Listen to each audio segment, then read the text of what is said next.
Hello, everybody. Welcome to the Political Vigilante. My name is Graham Elwood. Thank you for watching the show. You can support the show at patreon.com/Graham Elwood. And of course, the Progressive Comedy Tour is coming to the Gulf States, March 10th through the 13th, Texas, the 12th through the 15th of April, Salt Lake City and Boise, the 11th through 13th of May, and then the East Coast Tour, the 12th right now through the 19th. We might extend it. So far, we've got D.C., Baltimore, 2 nights in Philly, New Haven, Connecticut, New York City, and Boston. So go to GrahamElwood.com and, of course, like, subscribe, share the videos. Don't click skip ad. When you click skip ad, I don't get paid. Even just as the thumbs up in the comment section, all those analytics YouTube tracks. So Chicago just had a mayoral election. And there's going to be a runoff election now, but they had a lot of city council seats and stuff like that. And guess what? 2 Democratic Socialists win spots on Chicago City Council, 3 headed to runoffs. That's a big deal. That's a big deal because saying you're a Democratic Socialist isn't this dirty word like it was 20, 30 years ago, or even 10 or 5 years ago. Because people are doing a better job of saying, we're not talking about the Soviet Union. I mean, the old white people that watch Fox News are, oh, you know, the communists are coming. But the Chicago Sun-Times reports Alderman Carlos Ramirez Rosa won his re-election bid Tuesday, and Daniel Espada upset an incumbent to join the council. Both are members of the Chicago DSA group. This is what I've been talking about, you guys. I've been talking about this for 2 years now. Yes, we all want a progressive White House. We want a progressive Congress. We want a progressive Senate. We all want those things. But you start at the ground level. You get your city. The 3rd largest city in America now has a couple DSA members in it, in its city council. You start at your small city council. You do what Gail McLaughlin did in a small town in Northern California. You do what they're doing in Chicago. Get a Green on there. Get someone who's with the DSA. I know the DSA is not a political party, but they're a political action group. And this is how change happens. Because then when a progressive president finally does get in there, look at all of the people that are going to be supportive on all the levels of government. See how that works? The DSA is not an official political party, but instead a political and activist organization, said socialist Rosanna Rodriguez Sanchez, who will face an incumbent in the April runoff. Chicago had a way of doing politics, and I feel like that died tonight. The city's dinosaurs are done. I'm very, very confident that I'm going to win, she told the Sun-Times. DSA members Andre Vasquez and Byron Singcho Lopez will also head to runoffs in April for a chance to secure a spot on the city council. This is big, guys. This is big.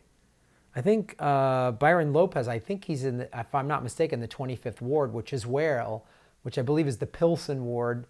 Pilsen is the neighborhood where Thalia Hall is, where Jimmy Dore sold out last summer, and he's coming back in July. See how this works? These are the little victories we need, and this happens by people getting involved, people joining their local DSA. I joined my LA DSA. Joining your Green Party, joining Movement for a People's Party, getting involved. It's going to take widespread activism. I said it's going to take from all different angles, and this is one of the ways to do it. Chicago is old school corrupt politics, man. I lived there. It is old school. And getting these 5-term aldermen out of there to get some young DSA folks in there is huge. That's a big win for the 3rd largest city in America, right? Goes against Rahm Emanuel's neoliberal, corporate politics that really did not improve that city one iota, in my opinion. There are roughly 60,000 card-carrying members in DSA across the country and 1,300 spread across Chicago, 3 local chapters, according to the group. 1,300 people in a city of whatever Chicago has, 2 or 3 million people or more. 3 or 4 million people, something like that in the whole Chicago. But in the city of limits, 1,300 people are getting a bunch of people in the city council. See? See when you feel like you're all alone and there's not a lot of us? Just 1,300 people are helping make a difference in a major city. That's old line Democrats, right? Old school, right? But Chicago's always been a big pro-labor town. It has a lot of working class folks. A lot of people realize the system is broken. And a lot of people are waking up. Or you can listen to this craziness. We begin the vetting all this week and next of the extreme 2020 Democratic candidates as we examine the radical views tonight of Kamala Harris, the senator from California. Now later we have a mini monologue on the double standard between the treatment of Jussie Smollett versus Justice Kavanaugh versus the Covington kids. But we begin tonight with an important Hannity watch on the radical far-left Democratic Party and the dangers of socialism. And we are once again featuring and beginning with the 29-year-old socialist from New York who is both revered and feared inside her own party.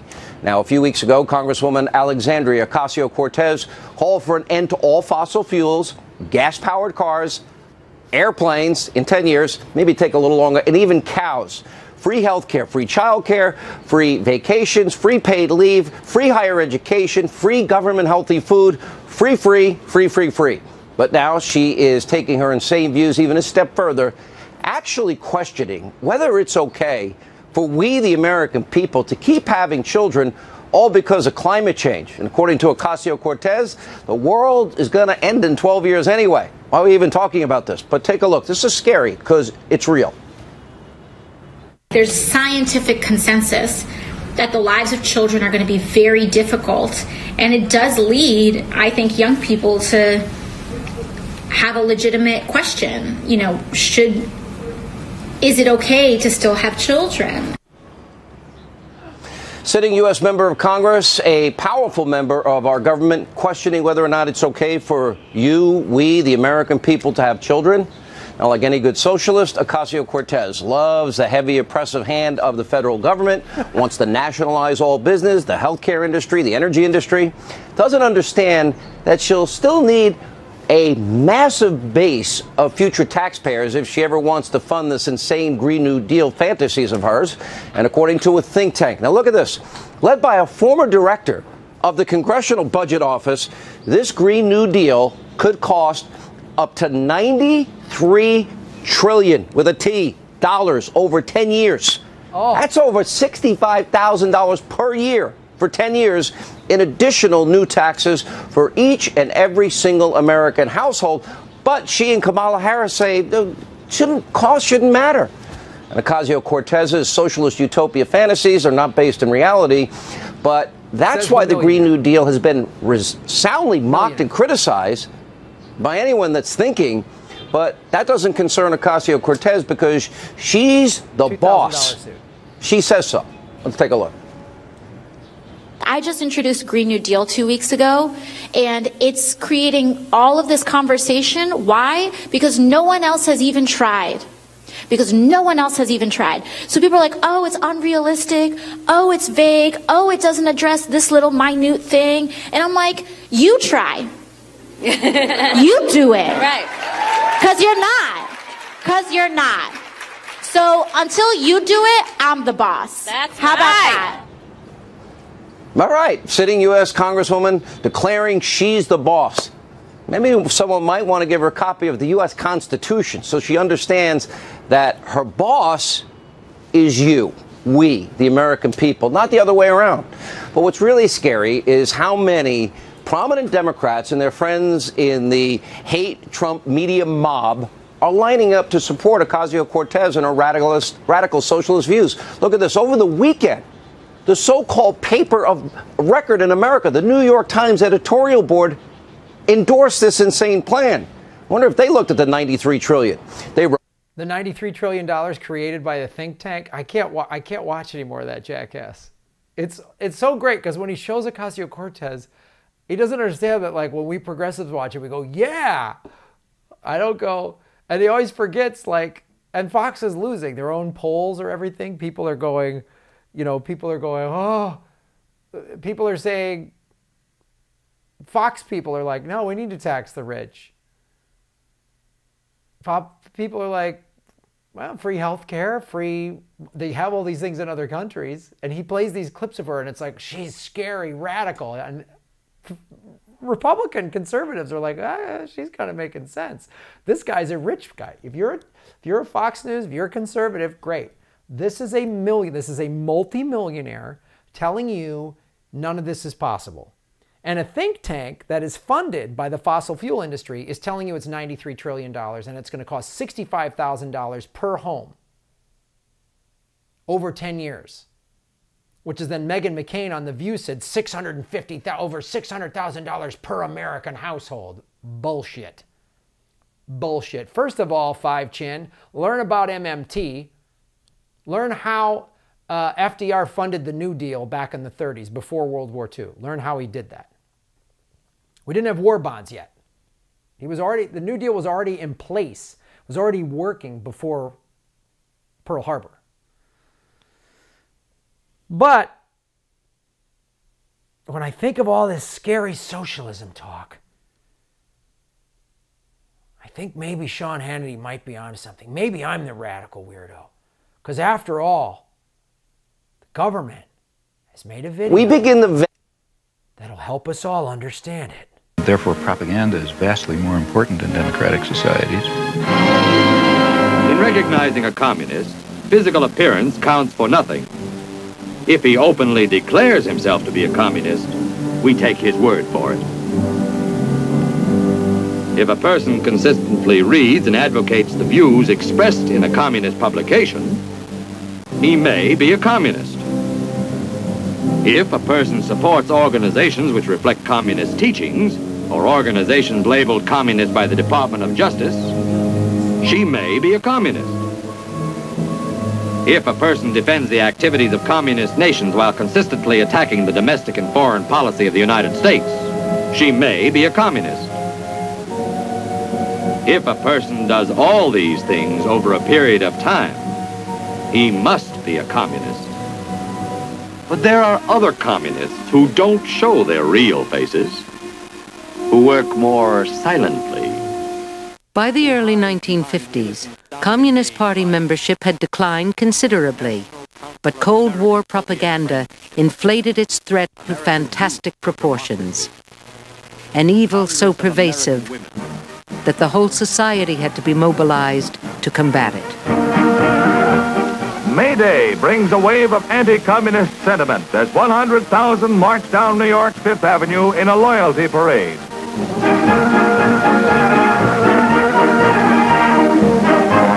Everyone from vets to youngsters reveals his inborn dislike of communism. A united answer to those menacing our country's liberty.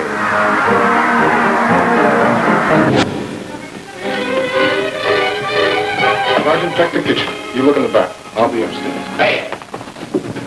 What is this? Where do you think you're going? We have no time for explanations. Already we are 15 minutes behind schedule. I don't care who sent your why. You're not going to take another step until I see your warrant. Warrant? We need no warrant. As a member of the Young Communist League, your daughter has volunteered for farm work. She's to be transported immediately. The truck is waiting outside. You say my daughter volunteered? That is correct. Here is her signature. Requesting transport to the People's Collective. Signature on that piece of paper is false. And everything you've said is a lie because my daughter would never leave here of her own free will. Sergeant! You've got no right to be in this house. I'm going to give you just 10 seconds to get out of here. Daddy? It's true, Daddy. I did volunteer for farm work. What? Linda, why? The party convinced me that I should free myself of the lingering bourgeois influence of family life. I am ready. You can't let women think for themselves. That's what's going to, if you let your women think for themselves, they're going to become communists. Do not interfere. It is for my own good. And Comrade Donovan, do not think that your deviationist remarks shall be overlooked. They will be reported to the proper authorities.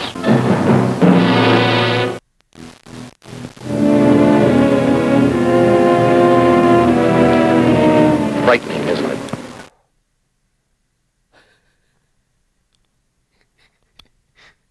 Jack Webb from Dragnet. Well, guys, if you support me at the patreon.com/Graham Elwood, you may be a communist. If you go to the Progressive Comedy Tour shows you may be a communist. If you like, share, and subscribe, you might be a communist. You give a positive comment in the comment section, you might be a communist. If you're watching this show, you might be a communist. Do svidaniya, comrades. They've gotten to me too.